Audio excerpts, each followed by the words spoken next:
Another defeat at home today. What went wrong? What went wrong? So the opportunities we got in the first 20-25 minutes we didn't take, and then from a lapse in concentration from us where they got out the other side of us when the boy got it wide, there wasn't enough pressure. Jono tried showing him outside, but the boy done a good bit of play to come inside, but then there wasn't enough pressure inside to stop the corner. And listen, it was a fantastic finish. The boy bent it into the top corner, and that really knocked the stuffing out of the boys for that moment leading into half time. We still had an unbelievable chance just before the break to go 1-1.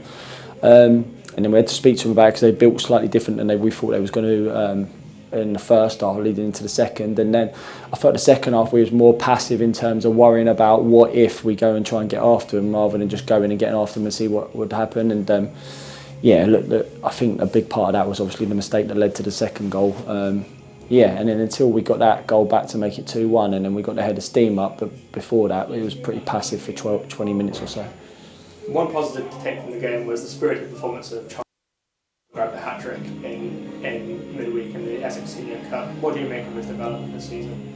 Well, look, Charlie's got loads of enthusiasm and he wants to press the football and he wants to get after people and he wants to really impact it with them without the football. That's the way younger players are being coached now. It's not it's me coming through as a centre forward, but the tactical element that you're being asked to do and the way you're being asked to press now is a massive part of the game, huge part of the game. And look, Charlie's endeavour to do that, to try and press them, to get after them. I'm not surprised by it because I think it's a real plus that he's got. And I think Ryan Hill was as the same as him, same ilk. That's what they really do well. They get after people and put pressure on them with their energy and their pace that they can do it with. And then I just wish he would have had more moments for him to try and get himself a chance as well, because ultimately as a forward you get judged on goals. That's what he's well aware of that as well. But he's all round what he's trying to do and his development is getting better. Of course it is. But we want more rewards for that hard work that he's putting in.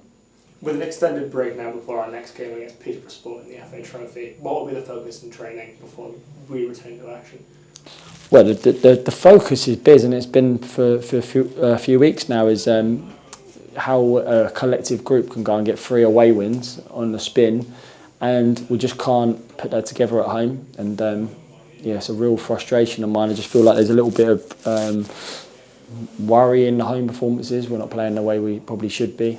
I'm not taking anything away from Rochdale today because probably people didn't know it leading into today, but I've probably, as a manager, watched teams more than anyone. I knew that it was going to be a good side today, and they play certainly a passing style very similar to the Gatesheads of this league, and teams like that, Altrin and Real, trying to suck you onto play. And I knew people were getting frustrated trying to tell the boys to go after, but that's the moment they want you to do, to jump, to get disorganised, to play beyond you. So the boys stuck to the game plan to start with. It changed a little bit as the game went on, but we've got the most important thing for me is in front of our own fans, winning games here at home, because the away performances we're putting in to pick up the points is keeping us in a position where we are in the league, whereas normally your away form is your bonuses. If you win your home games, you get a draw away from home, you'll be where you need to be.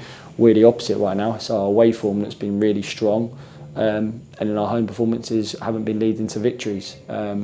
We certainly shouldn't have lost a couple of the games, at home, but it doesn't matter. The facts are the facts. We lost at home today, so we've got coming up over the Christmas period and leading into it now. We've got obviously the FA Trophy game. Need people brave with them out of the ball to get the home fans back on side, so to speak, because they want to see the team play here and win games. So, and that's what I want from them as well. So I spoke to the boys about it after. It's brave with them out the ball at home, because that's when you've got to implement your own foothold into the game and really show yourself as players. Away from home, where we're getting these victories, is the pressures on the home team, with the away team going there, not a lot expected. It's the reverse at home. You're expected to win. You're expected to get 3 points. So the focus is on that, getting ready for that game. We've obviously got a break, which we probably wouldn't have wanted, but it is what it is.